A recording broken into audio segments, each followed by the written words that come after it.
guys? It's your boy Coach CG here with Sports Break Sports Tape. Thursday was a tough watch. It was a tough game. Let's just get right into it, man. Look, there's no real reason to go step for step recap on where we went wrong. We could start with Nate Thomas played horrible. Terrence Steele was right behind him. Kenneth Murray, like I said, belongs on somebody's bench or in the Canadian League. Deron Bland had a down game. It was more the Deron Bland in the Arizona Cardinal game than it was Deron Bland in the Eagles game.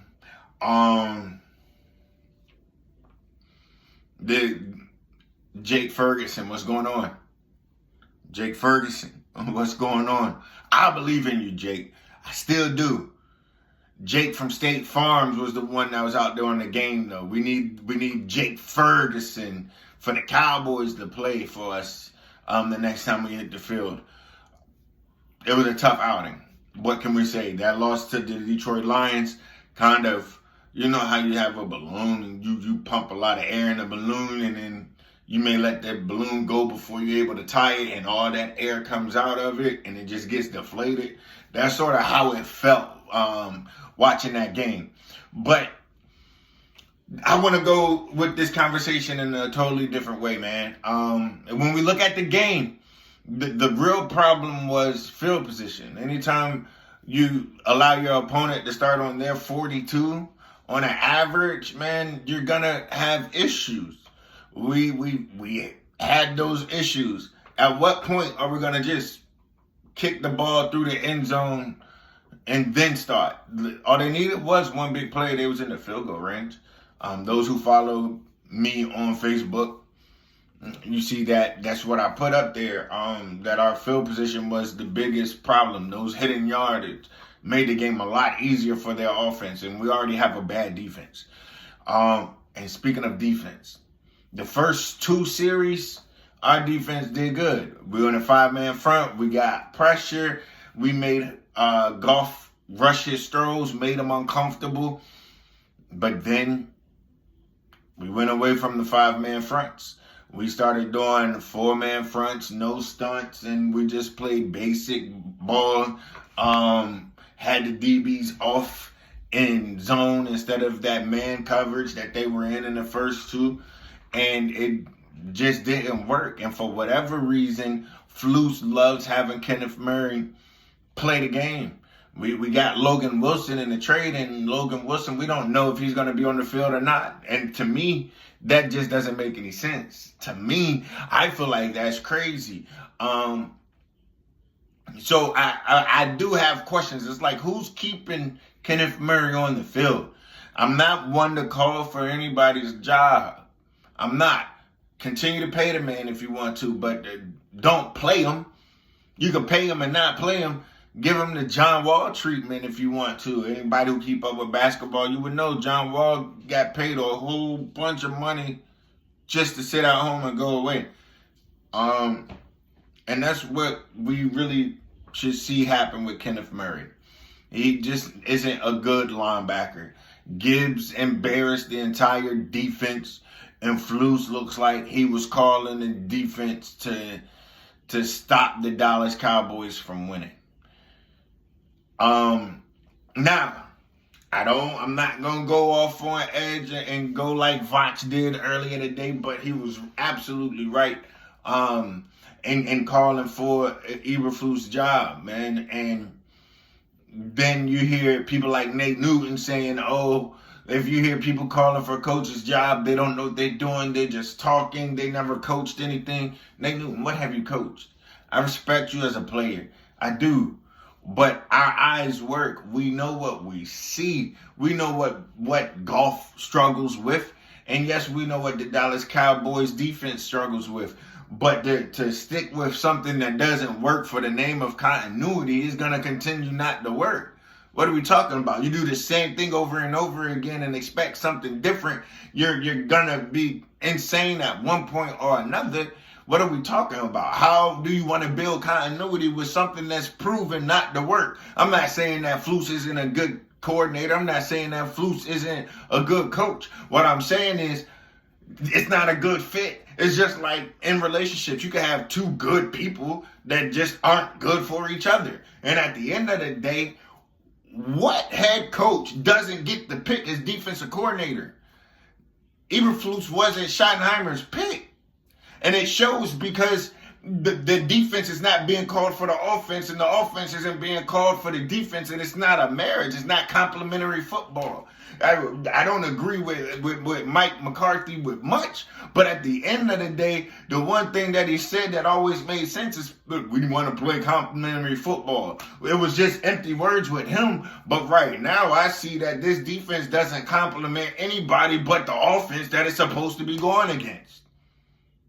So to sit there and say that people are just talking whenever they call Eberflus to the carpet and asking questions about how he's calling his defense and what ideas he has for his defense and why isn't he making adjustments. Nate Newton, come on, man. Come on. I respect you for what you did for the game, what you did for our Cowboys. Growing up, watching you, that was amazing. But we're not about to sit here and act like Eberflus is some great coach because he got skin on the wall. How about once that skin goes old, man? That skin is starting to peel at this point. Yeah, he got skin in the game. The skin is starting to peel, though. It's starting to peel. So it's time for a change, man. And I can almost guarantee you if we had a private conversation with Brian Schottenheimer and asked him who was his top 3 coordinators that he wanted to choose, I can almost guarantee you Matt Eberflus would never came up in conversation. Why do I say that? Look at the staff that he was able to put together. How many old heads did he put on his staff on the offensive side of the ball? Look at what the offensive side of the ball is able to do.